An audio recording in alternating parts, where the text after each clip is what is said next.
नाम श्रेष्ठं मनुमपि सत्यपुत्रमत्तस्वरूपकं रूपं तस्य गजं माथुरीं गोष्ठवाटिं राधाकुण्डं गिरिवरमोह राधिकमदोसां प्राप्तजस्य पतितकृपया श्रीगुरुं त्वं नमतोऽस्मि।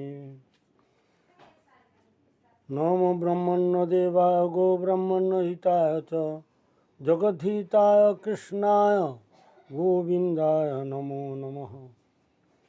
श्री कृष्ण चैतन्य प्रभु नित्यानंद श्री अद्वैत गदाधर शिवासादि श्री गौर भक्तवृंद बिंदाई तुलसी देव्यै प्रियाई केशव सच कृष्ण भक्ति प्रदी देवी सत्यवती नमो नमः।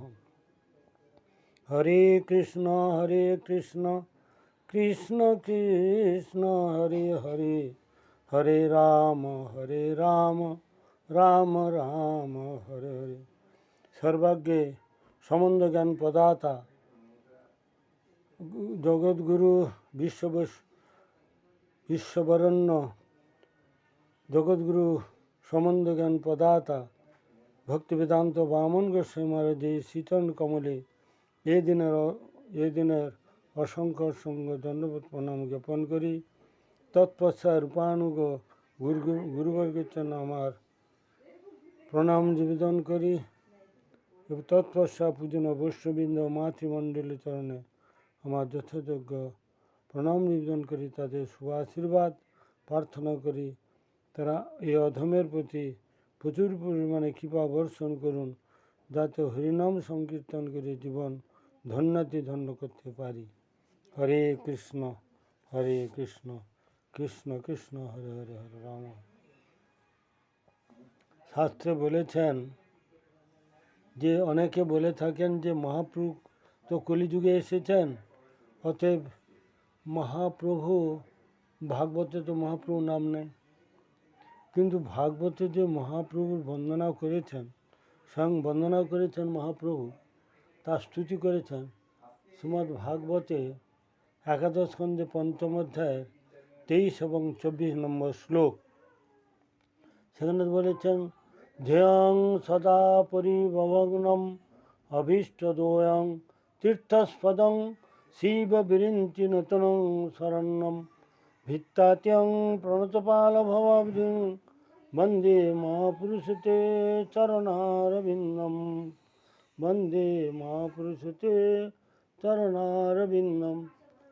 বলতে হে প্রণত পালক, হে মহাপুরুষ, সর্বদা ধ্যেয় মানে মায়ার নির্যাতন নাশন, মায়ের হাত থেকে যিনি রক্ষা করেন, অভীষ্ট প্রদাতা, ভক্তের যে অভীষ্ট তিনি প্রদান করে থাকেন, সর্বতীর্থের আধার, যত তীর্থ আছে তীর্থ তার হচ্ছে তীর্থস্বরূপ তিনি। শিব বিরিঞ্চি পূজিত, সবসময় শিব ব্রহ্মা আদি দেবতাগণ যার পূজা করছেন, পূজিত সে আশ্রয় স্বরূপ। শ্রীমদ্ ভাগবতে দ্বাদশ স্কন্ধে 13 অধ্যায়ের 1 নম্বর শ্লোকেতে বললেন ওম ব্রহ্মা ওং ব্রহ্ম শিব বিরিঞ্চি জং ব্রহ্মা বরুণেন্দ্র রুদ্র মরুত স্তুভ্যন্তি দিব্যস্তবে সাঙ্গপদোপনিষতি জং শ্যামগা ধ্যানাবস্থিত তদ্গতেন পশ্যন্তং জং যোগিন যস্যং তং ন বিদুসুরাসুরগণ দেবায় তস্मै নমঃ। সেখানে ব্রহ্মা, শিব, ইন্দ্র, বরুণ, সমস্ত দেবতাগণ, সমস্ত মুনি ঋষিগণ, সমস্ত অসুরগণ, সমস্ত ভক্তগণ একই সঙ্গে সেই কৃষ্ণের, সেই মহাপ্রভু কৃপা পাওয়ার জন্য তিনি বন্দনা করছেন, আপনার কৃপা করুন যাতে আমাদের জীবনটা ধন্য হয়। তো সেই যে সেবক দুঃখহারী, সেবকের যিনি দুঃখ হরণ করেন, সংসার সমুদ্র তারণ, সংসার সমুদ্রকে উদ্ধার হতে হলে এই মহাপ্রভুকে আশ্রয় করে তার কৃপা ছাড়া এই ভবসমুদ্র পার সম্ভব হয় না। এই ভবসমুদ্র পার হতে গেলে তার পাদ পদ্মকে আমি বন্দনা করি। আরও একটি শ্লোক বললেন 24 নম্বর শ্লোক শ্রীমদ্ ভাগবতে একাদশ স্কন্ধে পঞ্চম অধ্যায়ের 24 নম্বর শ্লোকতে বললেন, তক্ত্বা সদুশ্চর্য স্বরূপে শীতরাজ্য লক্ষ্মীং ধর্মিষ্টাজ্য বসথা জগদাগারণ্যম মায়ামিগং দয়িত স্ফীতমন্নধাবৎ বন্দে মহাপুরুষতে চরণারবিন্দম। কি বললেন? হে মহাপুরুষ, আপনি ধার্মিক গণের মধ্যে শ্রেষ্ঠ। যত অবতার গণ আছে তার মধ্যে আপনি শ্রেষ্ঠ।